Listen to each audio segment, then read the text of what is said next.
예, 우리가 사도행전 이제 뒷부분에 말씀을 계속 나누고 있습니다. 이제 바울이 로마로 가기 바로 전에 이제 계속 신문을 계속 받고 있습니다.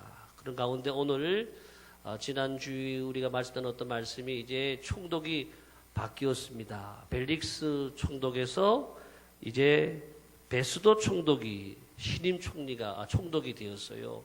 로마 총독이 이제 이스라엘 이 지역에 와 있는 것인데, 이 베스도 총독이 부임한 다음에 우리가 지난주 나눈 말씀은 이 베스도 총독이 부임해서 한 차례 예루살렘에 올라갔을 때에 유대인들 중에 유력한 사람들이 바울을 또 고발을 하는 거죠.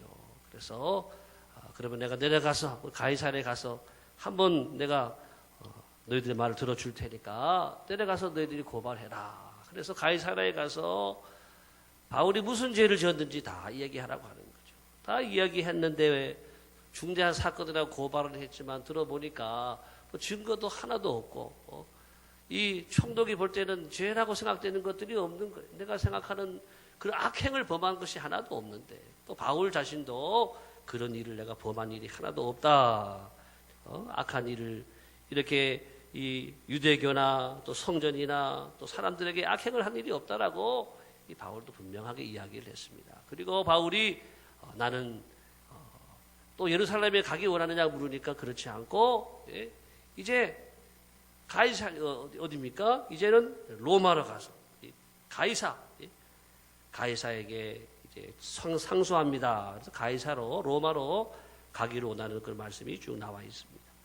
자, 그렇게 말씀을 나누었고요. 이제 오늘 이제 수일 후에 이제 아그리빠 왕 버니게 이렇게 나오는데 또 웬 사람들인가 우리가 생각할 수가 있습니다. 자, 누군가 하면은 이 사람들은 지금 베니스 베스도죠. 베스도 총독이 신임 왕이 되니까 이 갈릴리 지역을 담당하는 이 아그리빠 왕, 헤롯 왕이 복잡해요. 우리가 아는 이 헤롯 왕 야고보를 죽인 사도행전 12장에 나오는 이 헤롯 왕입니다. 또 우리가 그 헤롯 왕이 연설을 잘해서 하나님께 영광 돌리지 아니함으로 충이 와서 먹었다, 그런 말씀이 있었는데 바로 그 사람의 아들, 그 아들 되는 아그리빠 왕, 아그리빠 왕이 버니게와 같이 왔다. 버니게는 자기 여동생입니다. 여동생. 왜 왔느냐? 신임 총독이 부임을 했으니까 인사차 온 거예요. 인사차. 자, 인사차 왔는데 중요한 것은 이 아그리빠 왕은 이 갈릴리를 책임지는 유대의 왕이거든요. 왕이니까 유대인들의 사정을 누구보다 더 잘 안단 말이죠. 그래서 로마 총독된 이 베스도 입장에서는 잘 된 거지요. 내가 좀 물어도 보고 또 대화도 해서 지금 바울 문제로 인해 가지고 이 지역이 참 어려움을 겪고 있는데 도움을 얻을 수 있는 좋은 기회가 되었다. 그래서 오늘 이렇게 아그리빠 왕과 또 버니게와 함께 대화를 하면서 이제 다음 주에 나오는 말씀이 이제 아그리빠 왕 앞에 한 번 더 세우는 거예요. 여러분, 이렇게 오늘 이 베스도가 왜 바울을 계속해서 붙잡고 있는가 하면은 이 바울을 봤을 때 죄가 없는 것 같으면 바로 풀어주면 좋잖아요. 풀어주면 좋은데 문제는 뭐냐? 유대인들이 반발하거든. 수많은 유대인들이 반발하고 또 데모하고 집회하게 되면은 자기는 로마 총독으로서 여기를 관리를 해야 되는 입장이잖아. 여기서 문제가 생기고 자꾸 소요 사태가 일어나고 하면은 내가 위험한 거예요. 내가 이 로마에 가면 내가 또 진급도 앞으로 안 될 수도 있고 또 쫓겨날 수도 있고 이런 어려움이 있단 말이죠. 그래서 이렇게 석방도 쉽게 하지 못하고 또 그렇다고 해서 이 바로 바울을 또 죄를 탁 물어가지고 이렇게 처벌을 내린다고 한다면 바울은 또 누구냐 하면 로마 시민.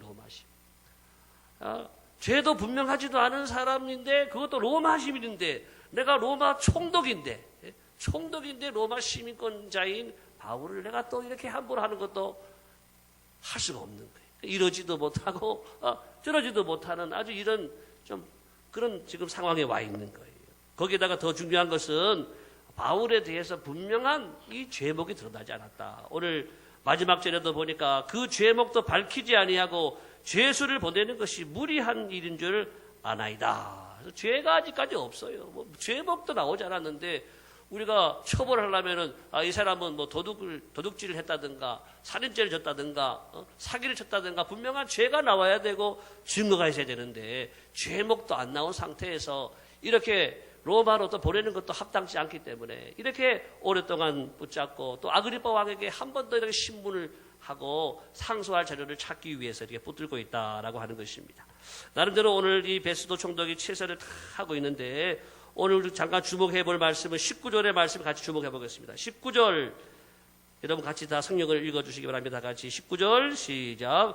오직 자기들의 종교와 또는 예수라 하는 이가 죽은 것을 살아있다고 바울이 주장하는 그 일에 관한 문제로 고발하는 것뿐이라. 예, 이 베스도 로마 총독이 보는 입장에서 볼 때는 무슨 악한 일, 악행을 그 나쁜 짓을 한 것은 없다. 단지 뭐를 이야기하느냐? 예, 이 얘기예요.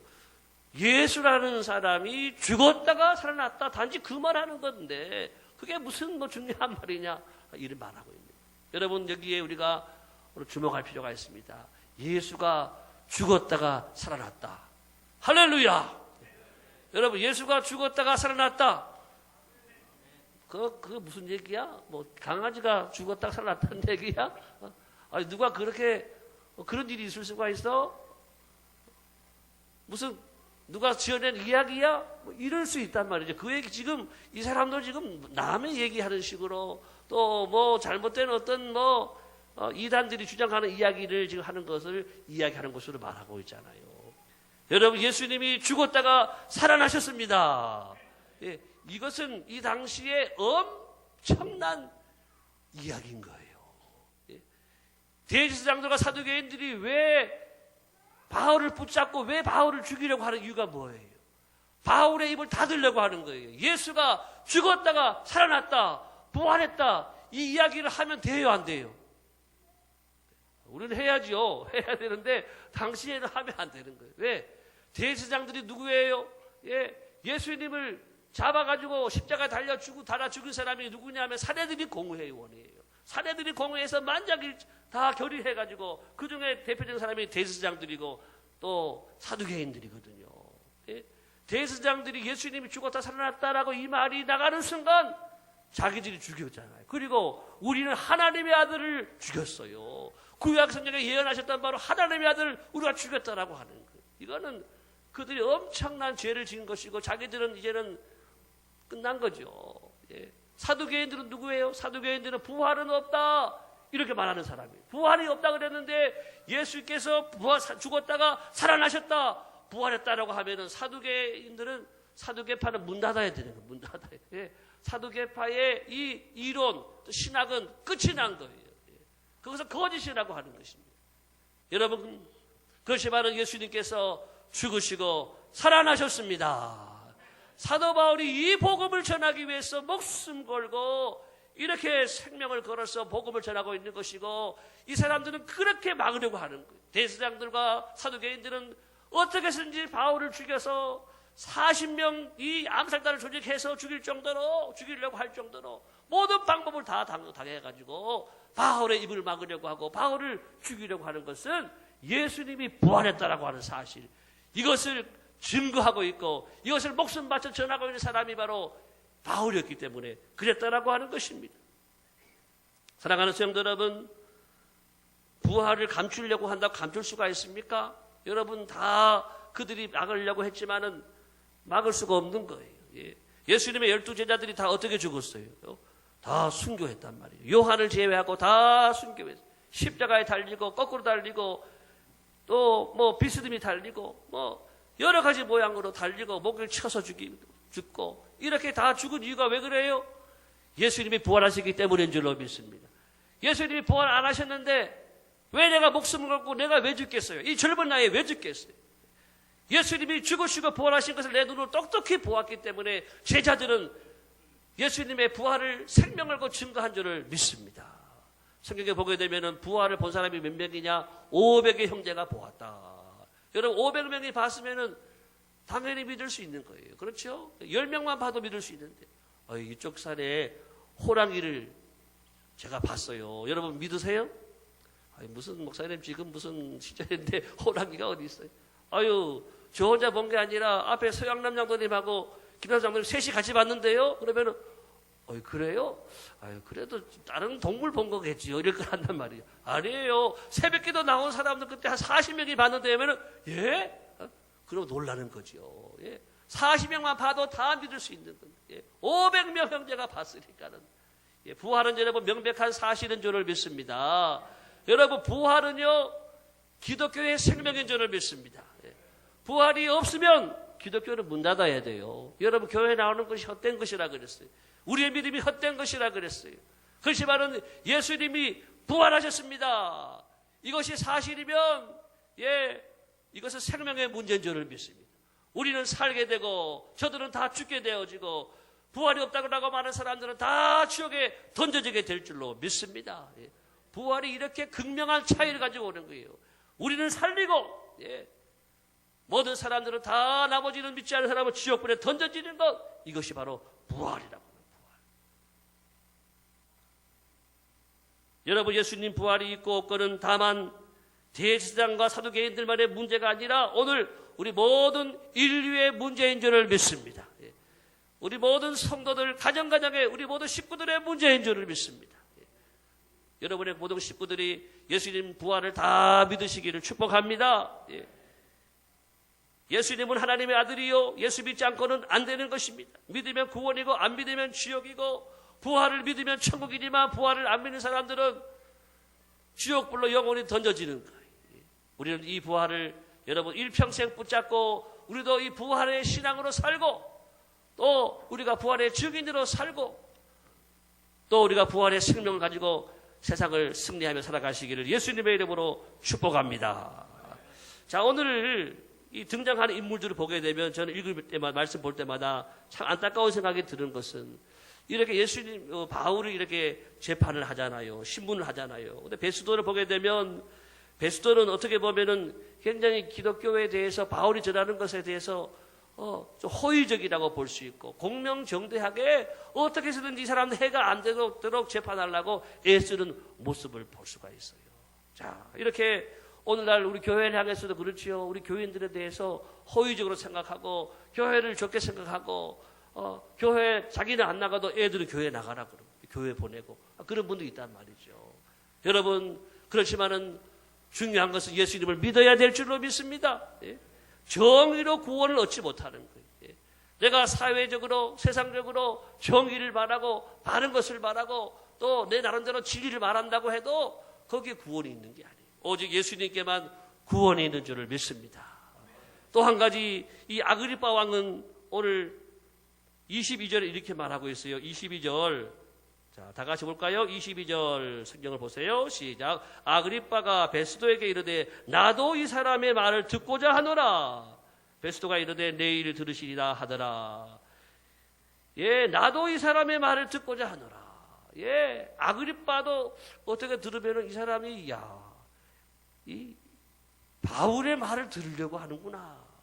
그런데 바울의 말을 듣는다라고 하는 바울에 대한 관심이라 할까 또는 예수님에 대한 그런 관심이라 할까 그것보다도 이 사람은 무슨 말 하나 들어보자 그런 정도의 생각을 하는 거예요.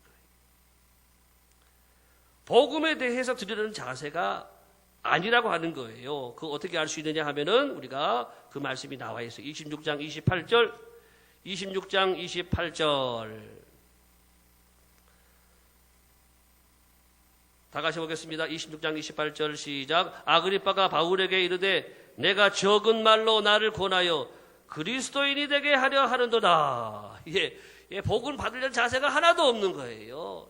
마음을 꽉 닫고 있는 거예요. 내가 너의 말을 들어주는데 내가 무슨 말 하는지 내가 들어보고 싶은데 그런데 너의 그 적은 말로 나를 그리스도인 만들게 하려는구나. 거기에 대해서는 꽉 닫고 있다라고 하는 것이죠. 오늘날도 교회를 예수님에 대해서 또 기독교 역사에 대해서 신학에 대해서 알려고 하고 또 배우려는 사람들도 있어요. 그렇지만은 학문적이나 지적인 이 호기심으로 찾아서는 거기에는 구원이 없다라고 하는 것입니다. 예수님을 믿어야 될 줄을 믿습니다. 주는 그리스도시에 살아계신 하나님의 아들이심을 내가 믿는 자에게 구원이 있는 것이지, 호기심 정도로 내가 연구해 보려고 한번 배워보려고 그런 자세로는 거기에는 구원이 없음을 오늘 이분들을 통해서 다시 우리가 분명하게 배우게 되는 것입니다.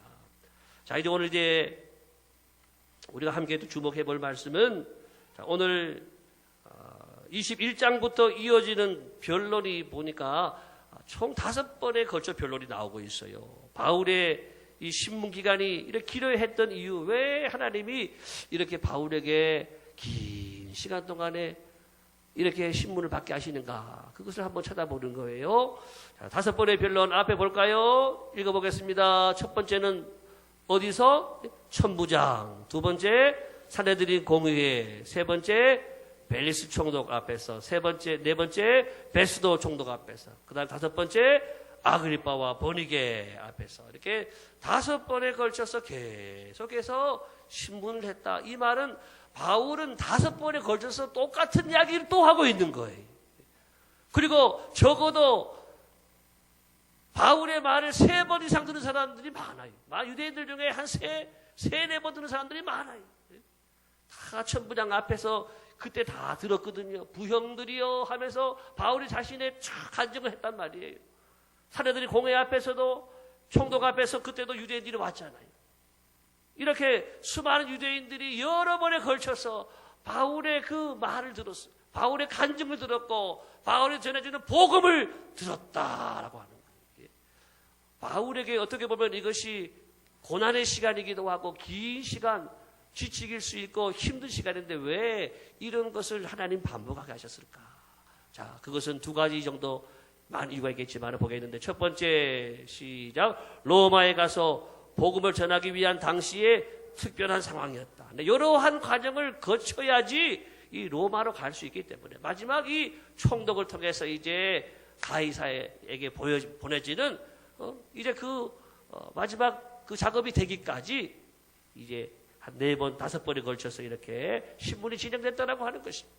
중요한 것 또 한 가지 그 다음입니다. 2번째 시작. 다 같이 더 많은 사람에게 더 분명하게 복음을 전하기 위함이었다. 할렐루야. 바울이 한 번 하면 되겠지만 그래도 하나님이 여러 사람들에게 여러 번에 걸쳐서 계속하여 같은 이야기를 하게 하는 것은 오직 예수만이 부활하시고 우리의 구원자가 되신 이 복음에 대해서 우리 하나님께서 더 분명하게 말씀해 주시고 더 많은 사람들에게 전하기 위해 했던 하나님의 섭리가 계신 줄을 믿습니다. 여러분들 우리에게도 혹대로 내가 왜 이런 일을 해야 되나? 또 여러분들이 고난이 올 때 계속 와요. 1가지, 2가지, 막 3가지씩 겹겹이 와요. 왜 내가 이렇게 고난이 계속됩니까? 왜 이렇게 힘든 시간이 내게 많습니까? 그렇지만은 고난에는 하나님의 뜻이 있다. 따라합시다. 고난에는 하나님의 뜻이 있다. 그 말씀을 믿으시기를 바랍니다. 하나님을 사랑하는 자들을 그냥 고생시키는 법이 없다라고 하는 거예요. 운동선수들이 고생하면 고생한 끝에 낙이 오잖아요. 고생한 끝에 좋은 결과를 맞이하는 것처럼 성도들도 고난을 통해서 하나님이 은혜를 주시는 줄로 믿습니다. 고난을 통해서 성도들을 축복하시는 줄을 믿습니다. 성경에 그런 말씀이 많이 나오는데 한 5가지만 한번 살펴보겠습니다. 첫 번째, 시편 고난에 주는 유익 1번, 119편, 시편 119편 67절 시작. 고난당하기 전에는 내가 그릇 행하였더니 이제는 주의 말씀을 지키나이다.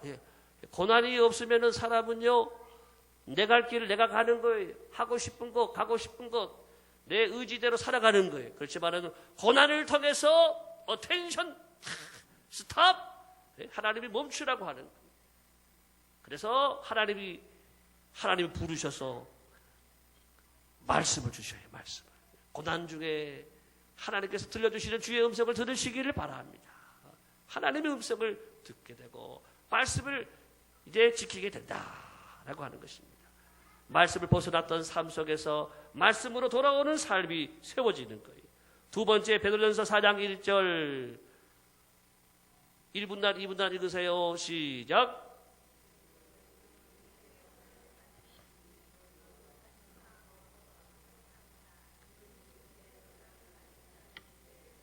예, 육체의 고난을 받은 자는 뭘 그쳤어요? 죄를 그쳤다. 예. 우리가 자꾸 죄를 지면 또 하나님 가만히 안 두셔요. 죄를 지면은 하나님이 고난을 통해서 우리를 채찍질 하시거든요.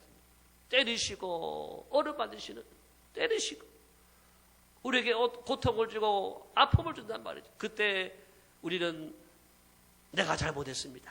하나님 아버지, 내가 잘못했습니다. 예, 그렇게 하나님 앞에 돌아오는 거예요. 죄를 그치게 된다. 고난을 통해서 죄를 그치게 되는 역사가 있다. 세 번째, 야고보서 1장 2절에서 4절 3분단 4분단 시작.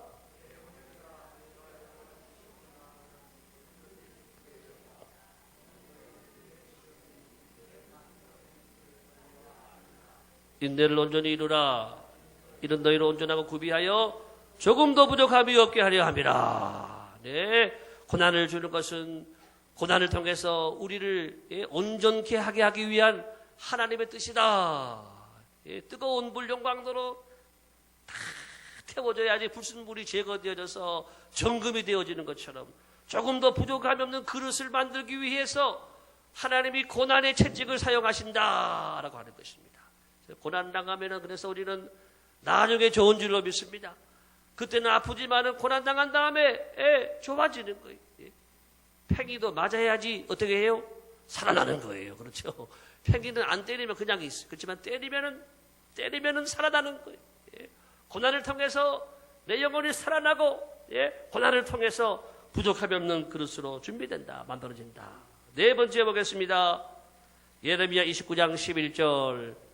다 같이 읽겠습니다. 시작. 여호와의 말씀이니라. 너희를 향한 나의 생각을 내가 아나니 평안이요 재앙이 아니니라. 너희에게 미래와 희망을 주는 것이니라. 전 세계 성도들이 제일 좋아하는 성경 구절이 요한복음 3장 16절이래요. 그 다음이 이 구절이래요. 이 구절. 전 세계 성도들을 다 조사해 봤더니 우리만 고난당하는 게 아니에요. 전 세계 모든 성도들이 고난당하는가 봐. 그래서 너희를 향한 나의 생각은 뭐냐? 재앙이 아니야. 너희들이 지금 고통당한다고 내가 재앙을 받는가 보다. 이게 아니라고 하는 거예요. 평안이요 미래와 희망을 주는 것이다. 따라합시다. 미래와 희망을 주는 것이다. 고난을 통해서 우리에게 복된 미래를 열어주실 줄로 믿습니다. 고난을 통해서 우리에게 밝은 미래를 주시는 거예요. 믿으십니까? 네. 믿는 자들에게 그대로 되어지기를 예수님의 이름으로 축복합니다. 마지막 말씀입니다. 마지막 말씀 신명기 8장 15절에서 16절 다 같이 시작. 너를 인도하여 그 방대하고 위험한 광야 곧 불뱀과 정갈이 있고 물이 없는 간조한 땅을 지나게 하셨으며 또 너를 위하여 단단한 반석에서 물을 내셨으며 내 조상들도 알지 못하던 만나를 광야에서 내게 먹이셨나니 이는 다 너를 낮추시며 너를 시험하사 마침내 내게 뭐를 주려고 해요? 복을 주려 하십니다. 이스라엘 백성들을 왜 광야 40년 동안 뺑뺑이 돌리고 왜 그렇게 어렵게 하고 힘들게 하고 목말라 하게 하고 먹을 거 없어 고생하게 하고 이유가 뭐냐? 너 낮추려고 그런 거야. 너 낮추려고. 너 나만 사랑하게 하려고. 나만 붙잡게 하려고. 그리고 마침내 내가 너의 하나님인 줄을 알게 하기 위해서 마침내 복을 주기 위함이야. 이렇게 말씀하고 있는 것입니다. 여러분, 성도들의 고난은 그냥 공짜가 아닙니다. 마침내 복을 주시기 위한 하나님이 주시는 은혜가 되는 줄로 믿습니다. 우리는 마침내 하나님의 복을 이루는 거예요. 바울이 그래 고난을 많이 당했지만은 바울을 통해서 우리가 성경을 보고 있잖아요. 바울이 예수님 다음으로 이 정말 최고의 사도로 쓰임 받은 하나님의 종이 되었잖아요. 오늘 말씀을 준비하면서 제가 영상 하나를 봤는데 금요일날 제가 보내드리려고 그래요. 금요일날. 우리가 북한의 정치범 수용소에서 고난당하는 분들의 이야기를 우리가 뭐 잘 들은 분도 계시겠지만은 생생하게 잘 모르는데 제가 그 영상을 보면서 거기에 우리 그리스도인들이 얼마나 많은지 왜 대한민국에 이렇게 수만 명의 그리스찬들이 하나님 안 믿겠다 하면 바로 석방해 주는데 하나님 믿겠다라고 하는 나는 예수님 부활하셨고 예수님 외에는 나는 없고 나는 김정은을 찬양합니다를 못하는 거예요. 예수님 외에는 없다라고 하는 예수 안 믿겠다는 한마디만 하면 나올 수 있는데 정치범 수용소에서 거기서 10년, 20년, 30년 거기서 죽어가는 거예요. 그런 분들이 이 땅에 지금 수만 명이 북한 땅에 있단 말이에요.